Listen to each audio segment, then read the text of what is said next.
Assalamualaikum dan selamat sejahtera. Nama saya Muhammad Emir Fahmi bin Anafiah.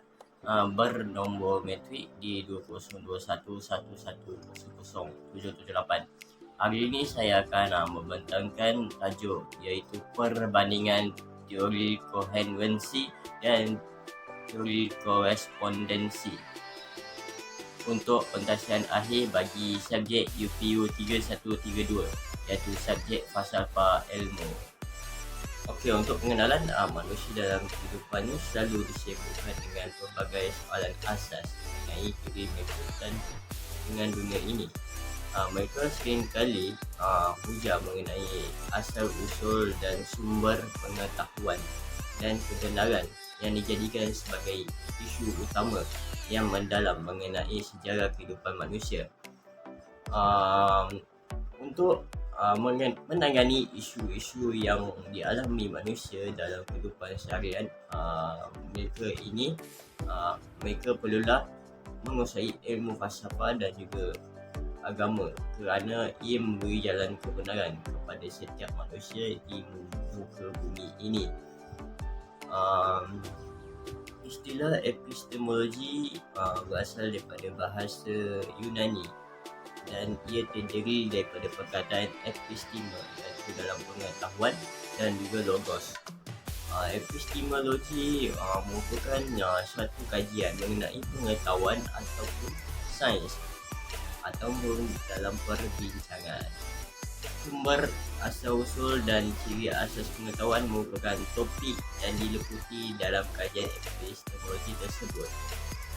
Seterusnya kita akan pergi kepada teori kebenaran koherensi. Untuk teori kebenaran koherensi ini, poin pertama iaitu teori ini diperkenalkan oleh Spinoza dan Hegel. Poin yang kedua pula mempunyai prinsip idealisme subjektif dan juga prinsip rasional.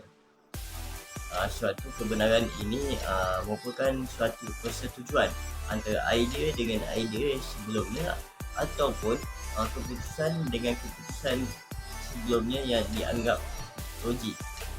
Okey, untuk poin yang ketiga pula ialah teori ini dianggap benar dari uji kaji jika boleh dibuktikan dengan benar, tetapi ia bercanggah dengan maklumat baru, maka teori ini akan digugurkan dan tidak sah. Teori ini boleh diterima melalui logik akal kita.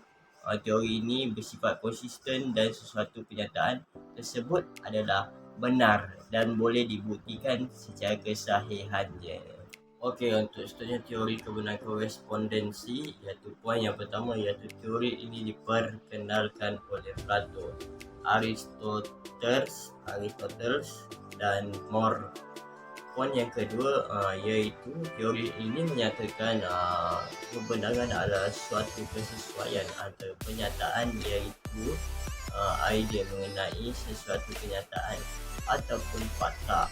Ia bermaksud suatu pernyataan adalah benar jika isi kandungan pengetahuan itu bersesuaian dengan objek. Okey. Seterusnya teori ini merupakan suatu kesesuaian yang disebut sebagai kebenaran empiris.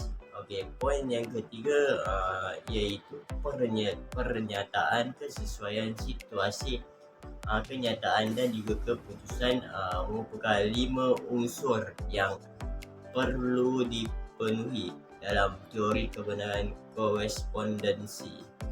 Okey, seterusnya ialah perbandingan teori koherensi dan teori korespondensi.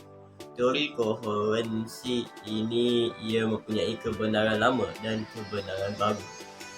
Bukan menunjukkan sesuatu kebenaran, tetapi ia hanya menunjukkan keserasian sahaja. Manakala untuk korespondensi pula tidak berlaku pada sesuatu objek ataupun dalam bidang non-empiris. Dalam teori koherensi ini, ia membantu untuk mencari sesuatu kebenaran tetapi bukan kebenaran yang sebenar. kerana ia juga boleh terperangkap dalam kitaran palsu. Ia hanyalah satu ujian kebenaran. Contoh dalam ujian teori koherensi ini ialah semua manusia memiliki akal, maka budi juga pasti memiliki akal juga. Ini menunjukkan bahawa teori koherensi ini adalah teori yang menyatakan kalau kebenaran itu hadir atas kesesuaian dengan kebenaran yang ada sebelumnya. Teori koherensi ini juga tidak bertentangan dengan teori korespondensi, tetapi ia saling melengkapi. Untuk teori korespondensi ini pula ia memiliki kekurangan penderiaan yang teliti ataupun deria yang tidak lagi normal. Sebagai contoh, untuk teori korespondensi ini ialah ditemukan oleh sebuah telefon ditemukan oleh Alexander Graham Bell. Teori korespondensi adalah teori yang menyatakan kalau kebenaran itu hadir berdasarkan fakta ataupun kenyataan yang ada. Teori korespondensi ini tidak terpakai kepada objek bukan empirical ataupun objek yang tidak dapat kita rasai.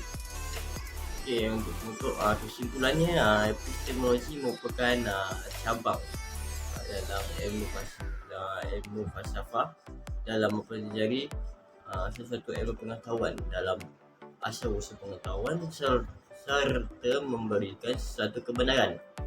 Epistemologi memfokuskan pada sumber pengetahuan dan teori mengenai kebenaran. Berdasarkan sesuatu pengetahuan, epistemologi ini memfokuskan teori kebenaran dan kita boleh menggambarkan teori-teori itu adalah korespondensi dan koherensi. Perbincangan epistemologi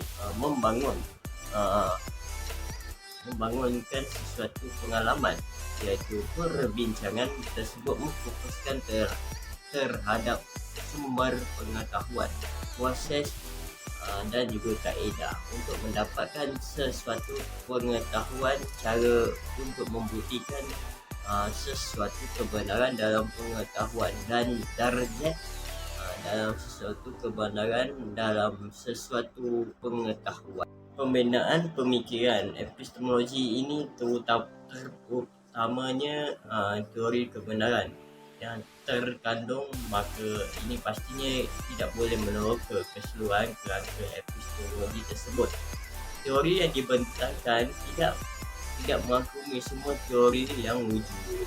Ini merupakan 4 rujukan yang saya rujuk. Itu saja pada saya. Sekian, terima kasih.